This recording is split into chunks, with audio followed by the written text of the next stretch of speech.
ನಾವು ಇವತ್ತು ಹಾಗಲಕಾಯಿ ಗೊಜ್ಜು ಮಾಡೋಣ.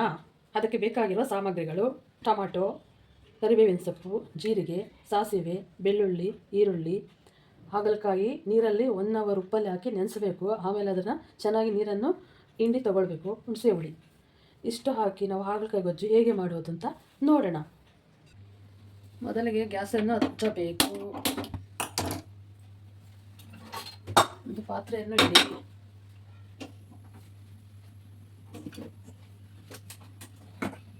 ಆಮೇಲೆ ಎಣ್ಣೆಯಲ್ಲಿ ಚೆನ್ನಾಗಿ ಹಾಗಲಕಾಯಿ ಬೇಯಿಸ್ಕೊಂಡ್ರೆ ಕಹಿ ಇರೋದಿಲ್ಲ. ಎಣ್ಣೆಯಲ್ಲಿ ಚೆನ್ನಾಗಿ ಹಾಗಲಕಾಯಿ ಬೇಯಿಸ್ಕೊಳ್ಬೇಕು. ಅದಕ್ಕೆ ಎಣ್ಣೆ ಸ್ವಲ್ಪ ಜಾಸ್ತಿನೇ ಹಾಕಬೇಕಾಗುತ್ತೆ.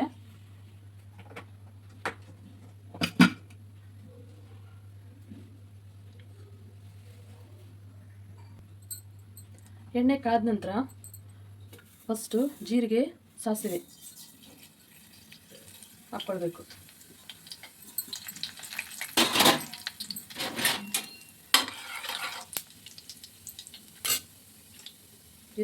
ಜೀರಿಗೆ ಸಾಸಿವೆ ನಂತರ ಈರುಳ್ಳಿ,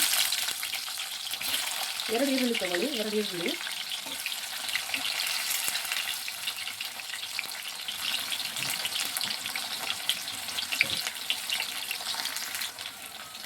ನಂತರ ಬೆಳ್ಳುಳ್ಳಿ ಸ್ವಲ್ಪ ಹಾಕಬೇಕು. ಜಜ್ಜಿದ ಬೆಳ್ಳುಳ್ಳಿ. ಈರುಳ್ಳಿ ಮತ್ತು ಬೆಳ್ಳುಳ್ಳಿನ ಎಣ್ಣೆಯಲ್ಲಿ ಚೆನ್ನಾಗಿ ಫ್ರೈ ಮಾಡಬೇಕು.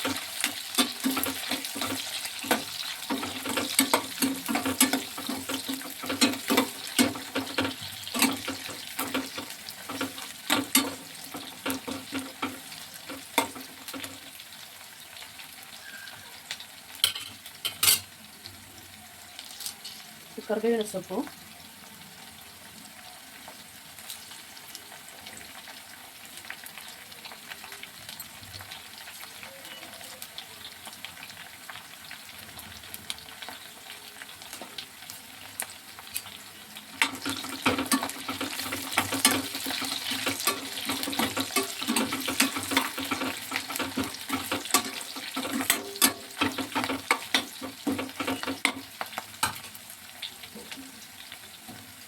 ಕ್ಲೀನ್ ಮಾಡಿ ತೊಳೆದಿಟ್ಕೊಂಡಿರೋ ಹಾಗಲಕಾಯಿ ನೀರಲ್ಲಿ 1/2 ಅವರ್ ಹಾಕಿ ಉಪ್ಪಾಕಿ ನೆನೆಸಿ ಕ್ಲೀನಾಗಿ ನೀರಿನಂಶ ಎಲ್ಲ ತೆಗೆದು ಇಟ್ಕೊಳ್ಬೇಕು. ಹಾಗಲಕಾಯಿನ ಅದನ್ನು ಇದರಲ್ಲಿ ಹಾಕೋಣ.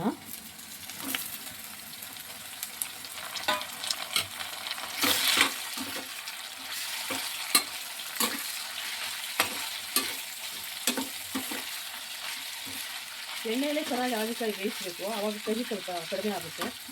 ತುಂಬ ಕಹಿನ ಬೇಡ ಅನ್ನೋರು ಹಾಗಲಕಾಯಿನ ಚೆನ್ನಾಗಿ ಎಣ್ಣೆಯಲ್ಲೇ ಬೇಯಿಸಬೇಕು. ಇದಕ್ಕೆ ಸ್ವಲ್ಪ ಬೆಲ್ಲ ಸಹ ಆ್ಯಡ್ ಮಾಡಬೇಕು. ಇದಕ್ಕೆ ಬೆಲ್ಲ ಆ್ಯಡ್ ಮಾಡಿದರೆ ಕಹಿ ಕಡಿಮೆ ಆಗುತ್ತೆ.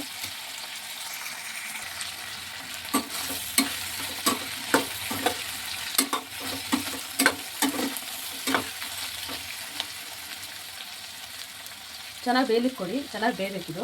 10 ನಿಮಿಷ 15 ನಿಮಿಷ ಆದ್ರೂ ಎಣ್ಣೆಯಲ್ಲೇ ಬೇಯಿಸಬೇಕು.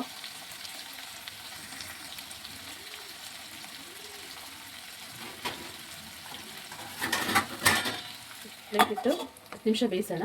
10 ನಿಮಿಷದ ನಂತರ ಓಪನ್ ಮಾಡೋಣ. 10 ನಿಮಿಷ ಆದಮೇಲೆ ಪ್ಲೇಟ್ ಓಪನ್ ಮಾಡಿ ಎಷ್ಟು ಬಜ್ಜಿ ನೋಡಬೇಕು. ಬೇಯ್ತಾ ಇದೆ. ಅದಕ್ಕೆ ಸ್ವಲ್ಪ ಬೆಲ್ಲ ಹಾಕ್ಕೊಳ್ಳೋಣ. ಬೆಲ್ಲ ಹಾಕ್ಕೊಂಡ್ರೆ ಕಹಿ ಇರೋದಿಲ್ಲ. ಸ್ವಲ್ಪ ಬೆಲ್ಲ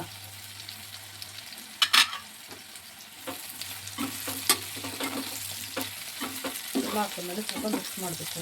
ಮಿಕ್ಸ್ ಮಾಡಿ ಬೇಯಿಸ್ಕೊಳ್ಬೇಕು.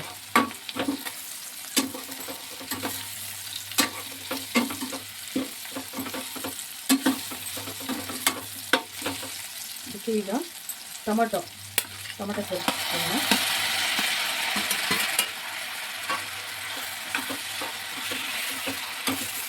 ಟೊಮೆಟೊ ನಿಮಗೆ ಸಣ್ಣದಲ್ಲಿ ಬೇಕಾದರೆ ಸಣ್ಣದಲ್ಲಿ ಹಚ್ಕೊಳ್ಳಿ, ಉದ್ದಿದ್ದು ಬೇಕಂದರೆ ಉದ್ದಿದ್ದು ಹಚ್ಕೊಳ್ಳಿ. ಆ ಥರ ಹಚ್ಕೊಂಡ್ರೂ ಚೆನ್ನಾಗಿ ಬಾಯ್ಲ್ ಮಾಡ್ಬೋದು. ಇದು ಬಾಯ್ಲ್ ಆಗುತ್ತೆ.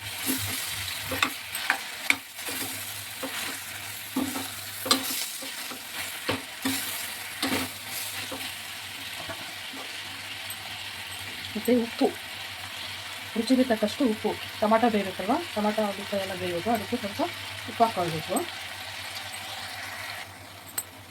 ಟೊಮಾಟೊ ಸಾಫ್ಟಾಗಿ ಬೇಯ್ತಾ ಇದೆ, ಬೆಂದಿದೆ ಆಲ್ರೆಡಿ. ನೋಡಿ, ಟೊಮಾಟೊ ಫುಲ್ಲು ಸಾಫ್ಟಾಗಿದೆ.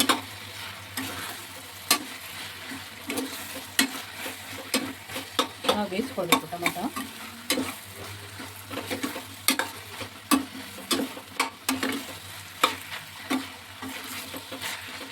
ಇನ್ನು ಇದಕ್ಕೆ ಮಸಾಲೆ ಆ್ಯಡ್ ಮಾಡೋಣ.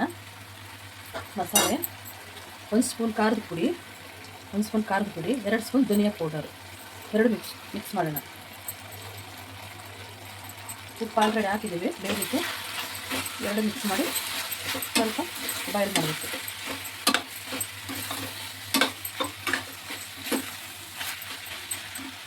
ಇದಕ್ಕೆ ಸ್ವಲ್ಪ ಅರಿಶಿಣದ ಪುಡಿ, ಅರಿಶಿಣದ ಪುಡಿ,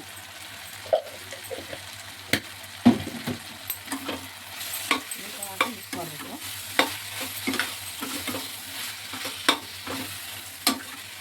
ಚೆನ್ನಾಗಿ ಮಿಕ್ಸ್ ಆದ ನಂತರ ಇದಕ್ಕೆ ಹುಳಿ, ಒಂದು ನಿಂಬೆ ಗಾತ್ರದ ಹುಳಿ ರೆಡಿ ಮಾಡಿ ಇಟ್ಕೊಂಡಿರಬೇಕು. ಹುಳಿ ನೀರು, ಆ ನೀರನ್ನು ಕಡೆಯಲ್ಲಿ ಈಗ ಹಾಕಬೇಕು.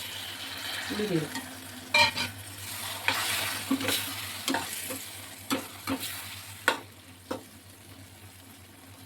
ಹಾಕಿದ್ದೀನಿ. ಸ್ವಲ್ಪ ಗರಂ ಮಸಾಲ, ಲಾಸ್ಟಲ್ಲಿ ಸ್ವಲ್ಪ ಗರಂ ಮಸಾಲ ಟೇಸ್ಟ್ಗೆ ತುಂಬ ಚೆನ್ನಾಗಿರುತ್ತೆ. ಈ ಹಾಗಲಕಾಯಿ ಗೊಜ್ಜು ರಾಗಿ ಮುದ್ದೆಯಲ್ಲಿ ತಿನ್ಬೋದು, ಚಪಾತಿ ತಿನ್ಬೋದು, ಸೈಡ್ ಡಿಶ್ ಆಗಿ ಕೂಡ ನಾವು ಇದನ್ನು ತಿನ್ಬೋದು. ತುಂಬ ಆರೋಗ್ಯಕ್ಕೆ ಒಳ್ಳೆಯದು. ಶುಗರ್ ಪೇಷಂಟ್ಸು ಹೆಲ್ತ್ಗೆ ತುಂಬ ಒಳ್ಳೆಯದಿರೋದ್ರಿಂದ ಹಾಗಲಕಾಯಿ ಗೊಜ್ಜು ಮಾಡಿ ನೀವು ಸಹ ತಿನ್ನಿ. ಒಳ್ಳೆ ಬಂದಿದೆ ನೋಡಿ, ಒಳ್ಳೆ ಟೊಮೆಟೊ ಗೊಜ್ಜು ಚೆನ್ನಾಗಾಗಿದೆ. ಟೊಮೆಟೊ ಗೊಜ್ಜು ಒಳ್ಳೆ ಬಂದಿದೆ,